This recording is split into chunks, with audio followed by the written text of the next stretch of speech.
네, 이번 시간은 우리 흥미로운 달 이야기입니다. 그 중에서도 달에 관한 방법에 대해서 같이 얘기 나눠보겠습니다.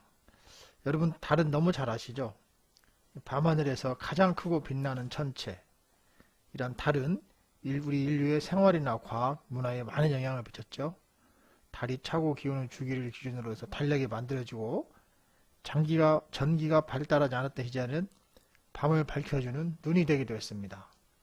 이러한 달에 관해서 다 함께 재밌는 이야기 한번 시작해 보도록 하겠습니다. 네, 이러한 달은 지구 유일한 영구적 자연 유성이고 태양계 유성 중 5번째로 큰 크기라고 합니다. 모체 행성과의 크기 대비로 따지면 태양계에서 가장 큰 비율의 유성이라고 하죠. 어때요? 달이 얼마나 큰 유성인지 실감이 좀 되시나요?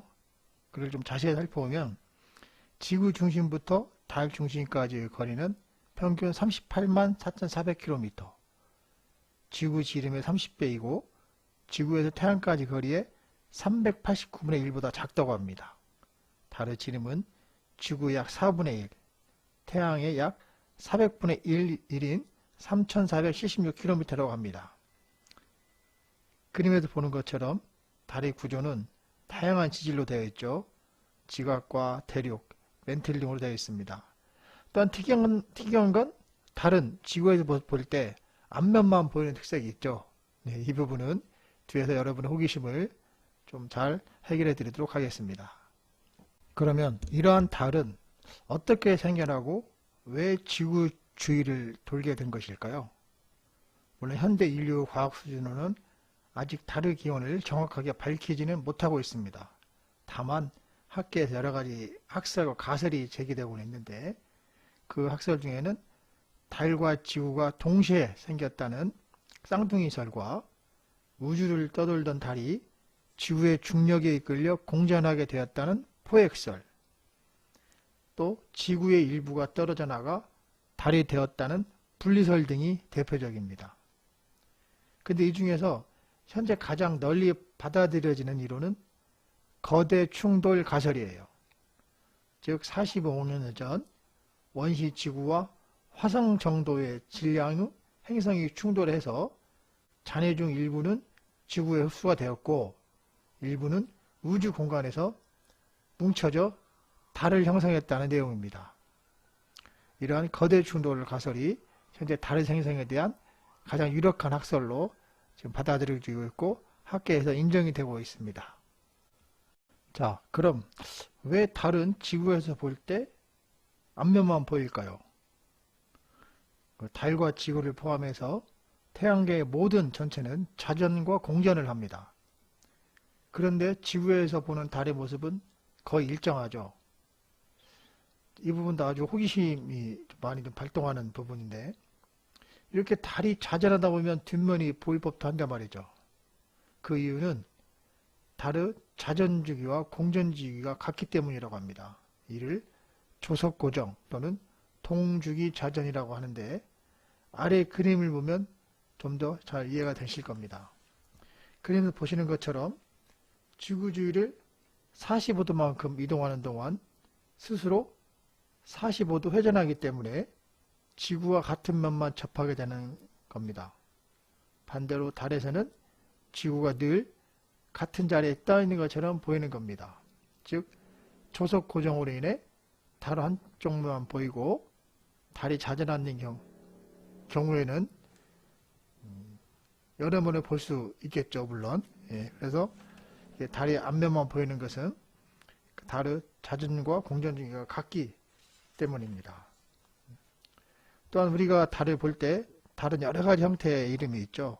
뭐 초승달, 상현달, 보름달, 하현달, 초승달 이런 부분은 지구에서 달을 볼 수 있는 면적이 한정되어 있습니다. 여러 가지 요인으로 인해서 모양과 색깔이 이렇게 달라지는 점도 달의 매력이기도 하죠. 기본적으로 지구와 달, 태양의 위치에 따라서 달이 차고 기우는 이러한 현상이 나타나는 겁니다. 근데 되게 많은 사람들이 달의 어두운 부분이 지구 그림자 때문에 생긴다라고 알고 있는데 그것은 아주 잘못 알고 있는 사실입니다. 이렇게 달의 형태에 따라서 다양한 모습을 나타내는 것은 지구와 달, 태양의 위치에 따라서 달이 차고 기우는 현상이다 라고 이해하시면 되겠습니다. 자, 이제 인류는 1950년대를 접어들면서 달에 대한 탐사를 시작하게 됩니다. 근데 첫 번째 달의 탐사를 시작하게 된 동기는 강대국인 미국과 소련의 경쟁 시대부터 시작을 합니다. 이렇게 강대국인 미소 간의 달을 통한 강대국의 그 위상을 높이고자 하는 그런 열정과 경쟁심에서 1950년부터 1970년은 마치 미국과 소련의 동무대인 것처럼 달에 대한 탐사가 이루어지게 됩니다. 네, 이제 시대가 변하면서 이런 달에 대한 탐사는 단지 미국과 소련만의 그 시도가 아닌 다양한 국가들의 그 도전이 이루어지는 협력의 시대를 맞이합니다. 슬라이드에 보시는 것처럼 미국은 1998년에 로라호, 2013년에 라디오, 미국 또한 2011년에 그레일 같은 우리 달 탐사선을 발사하게 되고, 중국도 창어 1호부터 5호까지를 2007년부터 18년까지 달 탐사선으로 발사를 하게 됩니다. 이렇듯 활발하게 달 탐사 활동이 펼쳐지는 협력의 시대가 현대시대에 들어와서 전개가 되는 양상입니다. 네, 달에 대한 탐사 활동은 이제 기타 국가로도 널리 확대가 돼서 2008년에 인도는 찬드리안 1호를 발사했고, 이스라엘, 일본, 유럽연합 등도 스마트 1호, 셀레네, 베리시트 같은 달 탐사선을 발사를 했습니다. 또한 우리나라도 이제 달 탐사선을 본격적으로 제작해서 달 탐사 활동을 계획하고 있는데, 2022년에 최초로 한국형 달 궤도선을, 그림에 보이는 그 슬라이드에 있는 내용 그 그림처럼 한국형 달 궤도선을 발사할 예정입니다. 그럼 이러한 달은 탐사선이 어떤 방법으로 가게 될까요? 여러 가지 방식이 있지만 그 중에서 학계에 알려진 4가지 방법을 여러분께 간단히 소개해 드리겠습니다. 이 부분은 이해하는 데 많이 어려움이 있을 수 있겠지만 개념적 정의로만 생각하면 쉽게 이해할 수 있는 부분입니다. 첫째는 직접 전이 궤적, 그 다음에 유상 전이 궤적, 약 안정 경계 궤적, 나선 전이 궤적, 이 4가지 방법을 달 탐사선을 달로 보내는 데 주로 사용하는 방법입니다.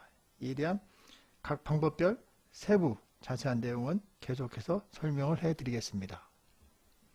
자, 먼저 직접 전이 궤적 방식입니다. 이 부분은 오른쪽에 있는 그림을 잘 보시면서 이해를 하시면 쉽게 이해를 할 수 있겠습니다.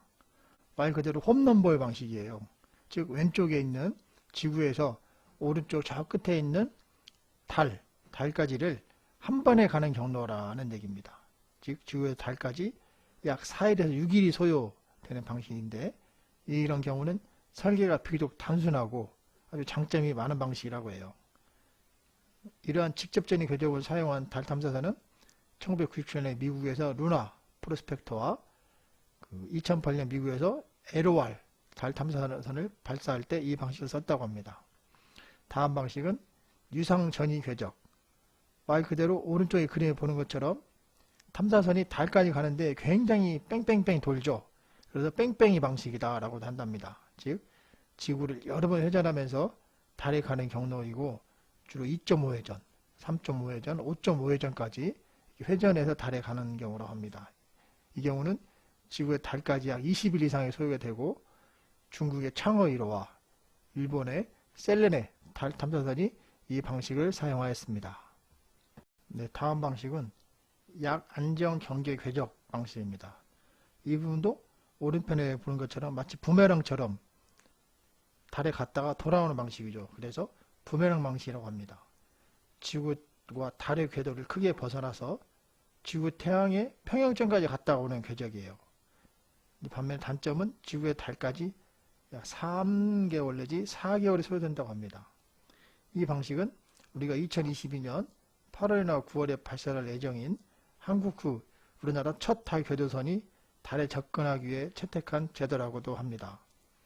또 외국에서는 미국의 그레일과 이스라엘 페리시트 달 탐사선이 이 방식을 사용하여 달의 탐사선을 발사했죠.